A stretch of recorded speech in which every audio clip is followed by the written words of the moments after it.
Hello students. Today we will start working. We will see explanation of lesson number 2 of class 12 standard and from English textbook of Flamingo. So our today's lesson is Lost Spring, that is stories of stolen childhood. Now stories of stolen childhood means bachpan chin jana. Like many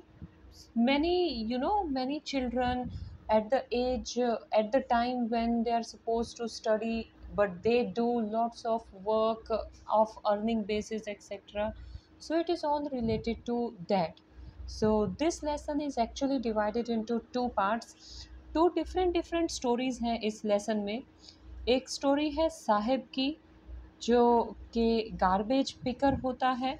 एक उसके related story है. And there is one another story. Okay, now before we begin our stories, let us see some introduction about the writer, that is about the author Anis Jung. Anis Jung, born in 1964 in Rourkela and spent her childhood and adolescence in Hyderabad. She received her education in Hyderabad and in the United States of America.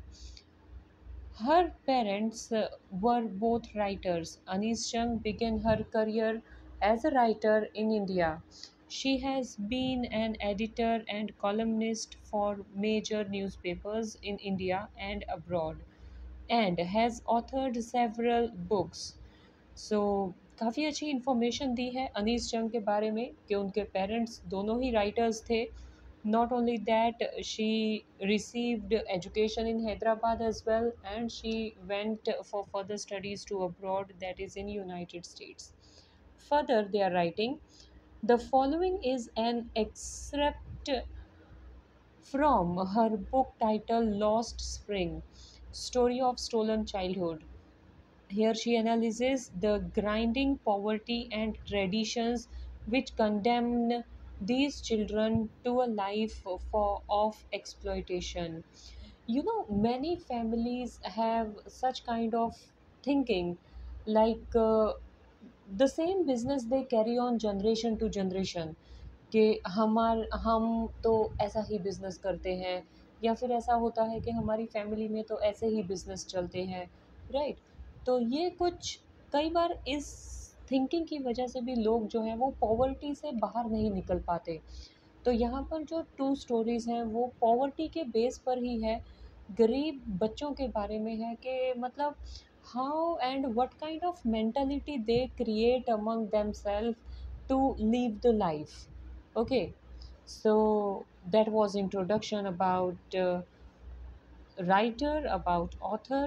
So without wasting time, let us go with our first explanation. And the title of first story is Sometime I find a rupee in the garbage. There is a simple सी बात है, अगर कोई बच्चा या अगर कोई भी मतलब जिसका काम हो गार्बेज उठाना, कचरा उठाना, और अगर उसको बीच में से कभी कभार 1 रुपी या फिर थोड़े बहुत भी रुपी मिलते हैं ना, कुछ भी मिलता है उन लोगों को, तो दे बिकम वेरी हैप्पी कि यस उनको आज कुछ मिला. ओके, सो उसी चीज़ को लेकर ये स्टोरी है about Saheb. Let us begin, because as I did with my first lesson, I'll be doing the same. We will be seeing all the explanations paragraph wise. So guys, please remain in touch. See that you see complete explanation, you hear complete explanation paragraph wise. That will make quite easy for you all to understand the lesson. Let's begin. Why do you do this? I ask Sahib, whom I encounter every morning scrounging for gold in the garbage dumps as my neighborhood. Of my neighborhood. Sahib left his home long ago. Set amidst the green field of Dhaka, his home is not even a distant memory. सो अब यहाँ तक की अगर बात करें तो little bit introduction है साहिब के बारे में. बट बिफोर दैट ऑथर जो है वो साहिब से पूछती है फर्स्ट लाइन में कि ये काम आप क्यों करते हो. क्योंकि वो जो ऑथर है वो डेली उसको मॉर्निंग में देखती है कि वो गार्बेज में कुछ फाइंड आउट करता रहता है। ओके, एज इफ के वो सोना ढूंढ रहा हो। अब उनके लिए गार्बेज में से थोड़ा भी कुछ मनी कुछ अमाउंट मिले तो वो तो उनके लिए सोने के बराबर ही होगा, राइट। सो उसको ऐसा कि क्यों ना, मतलब ऐसा लगता था कि कुछ गोल्ड वो फाइंड कर रहा है, राइट। देन साहिब, अब यहाँ से थोड़ी सी इंट्रोडक्शन है साहिब के बारे में। दैट इज़ के साहिब जो है वो अपना जो बेसिक होम होता है वो काफ़ी टाइम पहले से छोड़ चुका होता है, क्योंकि वो ढाका का रहने वाला था। काफ़ी अच्छे फील्ड्स थे उसके वहाँ पर। Okay, but his home is not even a distant memory. लेकिन अब काफ़ी टाइम हो चुका है उसको वो प्लेस छोड़े हुए, अब उसको वो प्लेस वो जगह याद भी नहीं है। There were many storms that swept away their field and home. तो काफ़ी तूफान, काफ़ी बारिश वगैरह की वजह से उनका जो घर बार था वो सब बह चुका था। सो कुछ था नहीं अभी वहाँ पर बाकी। हिज मदर टेल्स हिम, ये उसको याद नहीं था, ये उसकी मॉम उसको बताती थी कि हमारा घर बार था लेकिन तूफान की वजह से वो सारा जो घर है वो हमारा फिनिश हो गया। That's why they left, looking for gold in the big city where he now lives. इसीलिए उन्होंने ढाका छोड़ा और अब सिटी में है और गार्बेज में ही गोल्ड फाइंड करते हैं। I have nothing else to do, he mutters looking away. मतलब ऑथर ने जब पूछा कि आप ये काम क्यों कर रहे हो, तो वो ऑथर की तरफ नहीं लेकिन इधर उधर देखते हुए बोल रहा है कि मैं, मतलब और कुछ मैं नहीं कर सकता। I have nothing else to do, या फिर मेरे पास और कोई काम नहीं है करने के लिए। गो टू स्कूल, आई से glibly, realizing immediately how hollow the advice must sound. Like author को पता था कि ये स्कूल तो जाएगा नहीं, लेकिन फिर भी ऑथर ने उसको ऐसा बोला कि ये काम करने से अच्छा है आप स्कूल जाओ। ओके, सो उसने स्कूल जाने के लिए उसको बोला। Now after that, there is no school in my neighbourhood, when they build one I will go. So ये साहिब बोल रहा है कि कोई भी स्कूल नहीं है मेरे आसपास, दैट इज़ जहाँ पर भी मैं रहता हूँ, there is no school in my neighbours. So मैं, मतलब कभी कोई स्कूल बनेगा तो फिर मैं वहाँ जाऊँगा। If I start the school will you come, I ask half joking.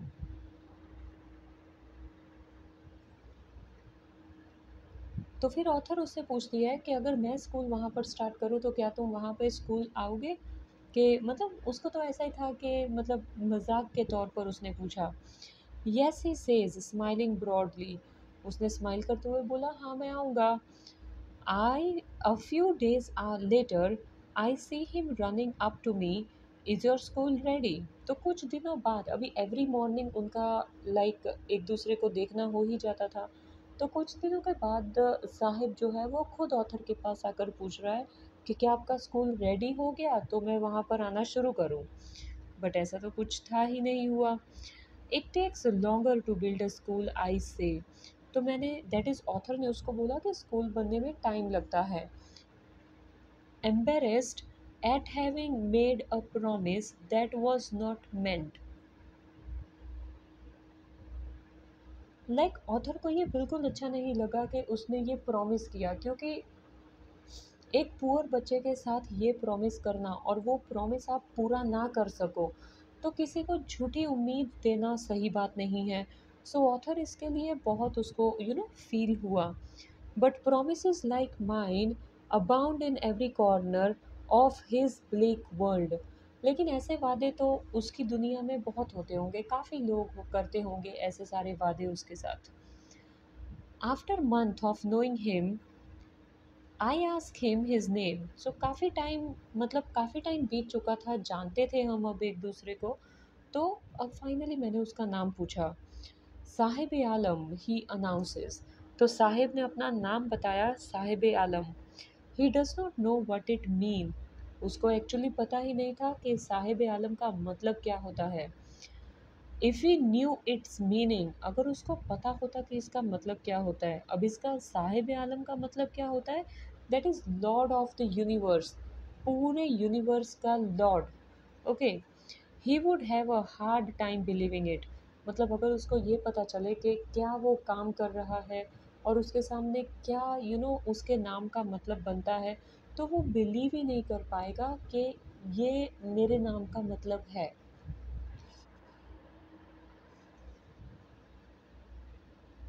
Then, unaware of what his name represent, he roams the street with his friends, an army of barefoot boys who appears like the morning birds and disappears at noon.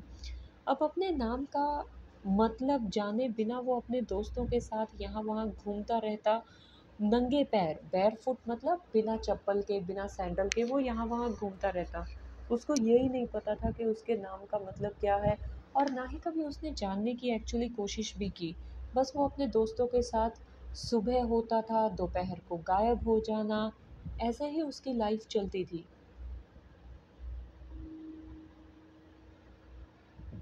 Over the month I have come to recognise each of them. लगभग कुछ महीनों के बाद मैं पूरी तरह से उन सबको जानने लग गई थी। दैट इज़ जो भी वहाँ पर बच्चे आते थे, ये गार्बेज पिकर आते थे, उनको सबको मैं देखती थी तो जानती थी।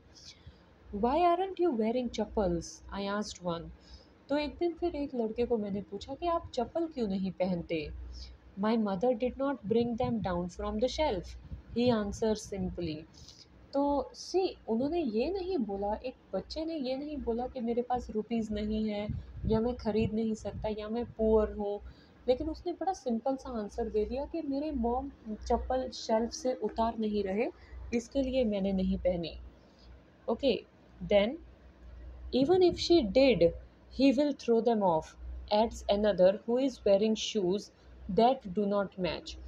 तो दूसरा फ्रेंड बोल रहा है कि अगर उसकी मॉम उसको चप्पल उतार कर दे भी देना, तो भी ये पहनने वाला नहीं है। अब ये किसने बोला? जिसने खुद अपने पैरों में शूज़ पहने हुए थे, लेकिन वो दोनों शूज़ जो थे वो अलग अलग थे। It was not the pair of shoes.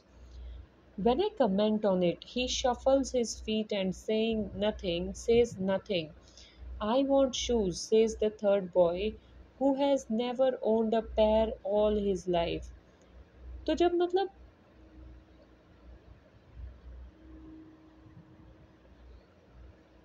I commented on it, that is जब मैंने उसके ऊपर कमेंट किया, तो वो थोड़ा सा शफल हुआ, थोड़ा सा उसको थोड़ा फील हुआ, और उसने वो कुछ नहीं बोला। लेकिन उसके साथ जो थर्ड उसका फ्रेंड था वो बोला कि मुझे पेयर ऑफ शूज़ चाहिए। अब उसने तो कभी भी शूज़ पहने ही नहीं थे। Traveling across the country, I have seen children walking barefoot in cities, on village roads, etc. सो मतलब ऐसे ही ट्रैवलिंग करते करते ऑथर ने कई बच्चों को देखा है जो बिना चप्पल के, बिना शूज़ के मूव करते रहते हैं। It is not lack of money, but a tradition to stay barefoot is one explanation. तो एक ने तो बहुत अच्छी एक्सप्लेनेशन दे दी कि ये मतलब ऐसा नहीं है कि इनके पास मनी नहीं है, लेकिन इनका ट्रेडिशन ही है बिना चप्पल के रहना। ट्रेडिशन वी कैन टेल कि इनका ये सिस्टम ही है कि इनकी फैमिली या फिर ये जो गार्बेज पिकर है वो चप्पल नहीं पहनते, वो ज़्यादातर ऐसे ही रहते हैं। आई वंडर, तो मैं सोच में पड़ गई, दैट इज़ ऑथर जो है वो सोच में पड़ गई, if this is only an excuse to explain why a perpetual state of poverty। तो लेकिन यही मतलब, if this is only an excuse to explain away a perpetual state of poverty, that is यही एक मतलब मन को तसल्ली देने की बात है। सी, हम, we all, like you all students, you all are having so many facilities at home provided to you, you are happy in that, but there are children, those who are living on roadsides, उनको भी कभी रोते हुए नहीं देखा है, वो भी हमेशा हंसते खेलते रहते हैं। अब हंसते खेलते रहते हैं, उनको माइंड, उनका माइंड उसके अकॉर्डिंग सेट होता है, उनकी लाइफ के अकॉर्डिंग सेट होता है कि यही हमारी लाइफ है। ओके, सो उनको ये फील नहीं हो रहा था कि हम बिना चप्पल के हैं, हम बेयर फुट हैं। नहीं, they were happy in their life. I remember a story of man from Udupi once told me. As a young boy, he would go to school past an old time where his father was a priest. He would stop briefly at the temple and pray for a pair of shoes. 30 years later, I visited his town and the temple, which was now drowned in an air of desolation. मतलब अब यहाँ पर author जो है वो एक अपनी story के बारे में बात करती है कि लाइक मुझे एक स्टोरी याद आई, उसको बताई थी किसी ने। और वो स्टोरी थी एक यंग लड़के की जो हमेशा स्कूल जाता था ओल्ड टेम्पल के रास्ते से। और वो ओल्ड टेम्पल पे उसी के फादर जो थे वो प्रीस्ट थे। और वो लड़का क्या करता था, that is he would stop briefly, that is कुछ टाइम के लिए, just like short time, few minutes. तो फ्यू मिनट्स के लिए वो टेम्पल के बाहर खड़ा रहकर प्रे करता कि मुझे पेयर ऑफ शूज़ चाहिए। लगभग 30 years लेटर मैंने उस टेम्पल, उस टाउन में विज़िट किया। अब वहाँ पर कुछ नहीं था, सब कुछ ख़त्म हो चुका था। In the backyard where lived the new priest, there were red and white plastic chairs. So backyard में एक नया साधु वहाँ पे रहता था और उसके पास मतलब रेड एंड वाइट कलर की कुछ चेयर्स थी। Okay, a young boy dressed in grey uniform, wearing socks and shoes, arrived panting and threw his school bag on the folding bed. Looking at the boy, I remembered the prayer of another made to the goddess when he had finally got a pair of shoes. So that is कि जब मैंने देखा कि एक लड़का जो है वो वहाँ आता है बैकयार्ड में, वो एकदम यूनिफॉर्म में ड्रेस्ड होता है और आते ही जो है वो स्कूल बैग वहाँ पर फोल्डिंग बेड पे रखता है। Okay.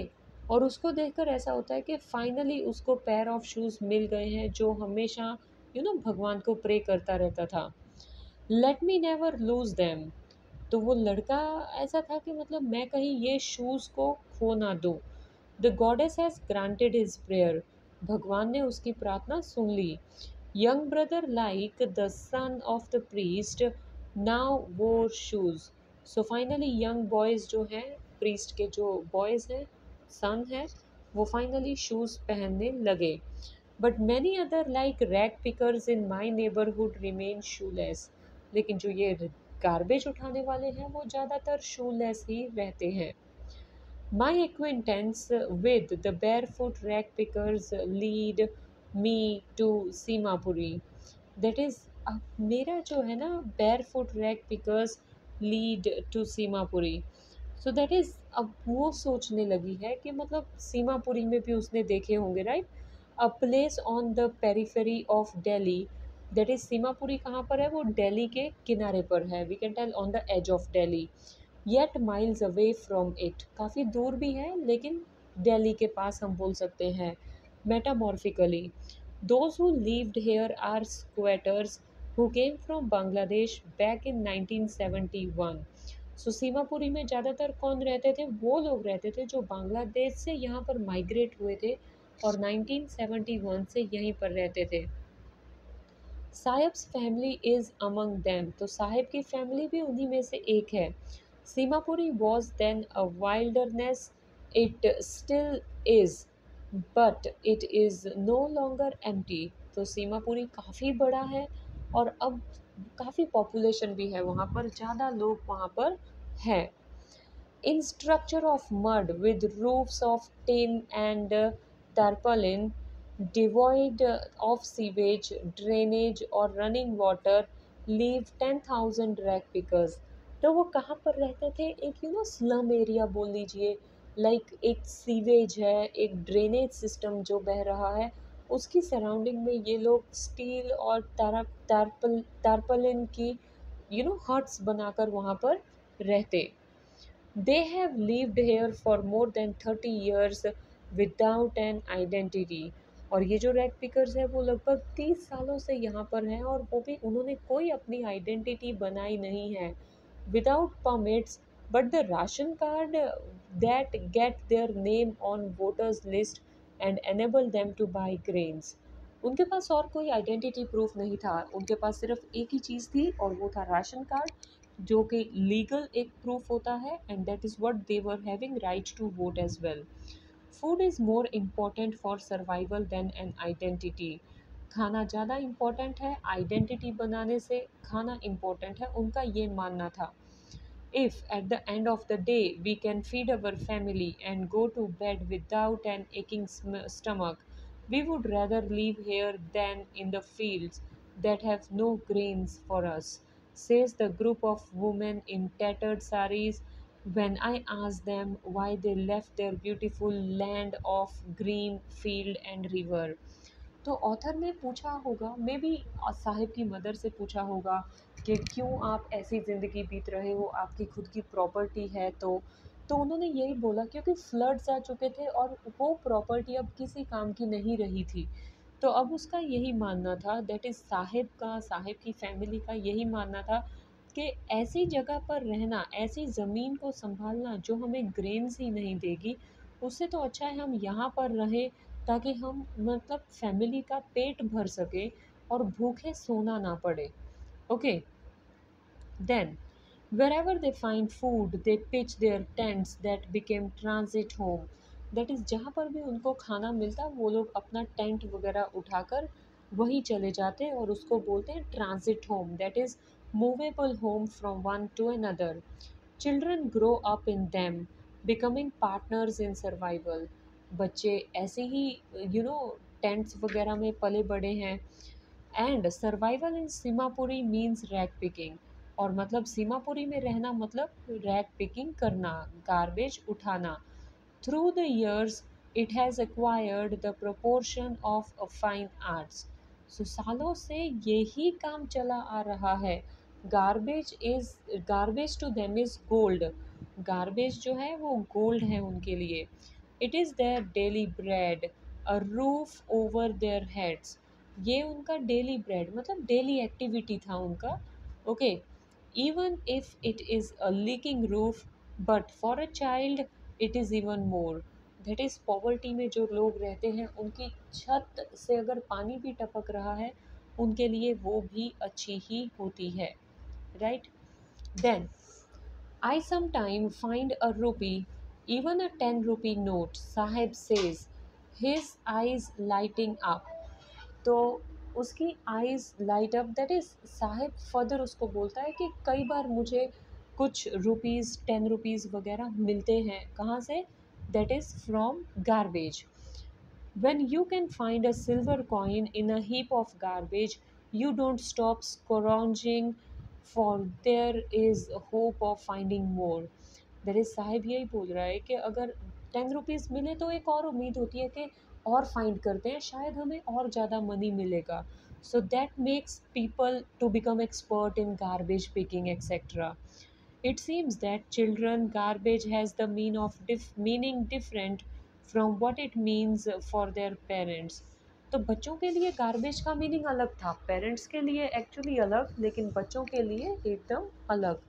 Garbage, okay, for the children it is wrapped in wonder, बच्चों के लिए तो एक खजाने जैसा कि मतलब इसको और सर्च करो कुछ ना कुछ मिलेगा बीच में से, it was like that. For the Elder it is a means of survival, लेकिन बड़ों के लिए ये एक सर्वाइवल का मीन था। कैसे, गार्बेज में से आप लोगों ने देखा होगा कई लोग प्लास्टिक्स वगैरह उठाते हैं, प्लास्टिक बैग्स एक्सेट्रा उठाकर वो लोग गैदर करके फिर बेचते हैं, and then that then it is given to other, it is sold, and that is what they get amount of it। तो वो सर्वाइवल एक जीने का एक तरीका होता है। So that is what garbage picker जो बड़े हैं वो इस बिलीव में है। One winter morning, I see Sahib standing by the fenced gate of the neighborhood club, watching two young men dressed in white playing tennis। तो एक दिन मैंने साहिब को देखा एक गेट पे, हमारे नेबरहुड क्लब में एक गेट के पास खड़ा था और वो टेनिस प्लेयर करते हुए मैन को देख रहा था। I like the game, he hums, content to watch it standing behind the fence. I go inside when no one is around, he admits. The gatekeeper let me use the swing। तो वो यही सोच रहा था कि मतलब मुझे ये गेम अच्छी लगी, मुझे खेलनी है, लेकिन मैं तभी जाऊंगा जब वहाँ पे कोई नहीं होगा, तब मैं वहाँ पे जाऊंगा। Sahib too is wearing tennis shoes that look strange over his discolored shirt and shorts. Sahib वहाँ पर खड़ा था। अब साहिब ने शूज़ वगैरह पहने थे लेकिन कुछ अलग लग रहा था साहिब आज। Someone gave them to me. Saheb बोल रहा है कि मुझे किसी ने दिए हैं। He says in the manner of an explanation.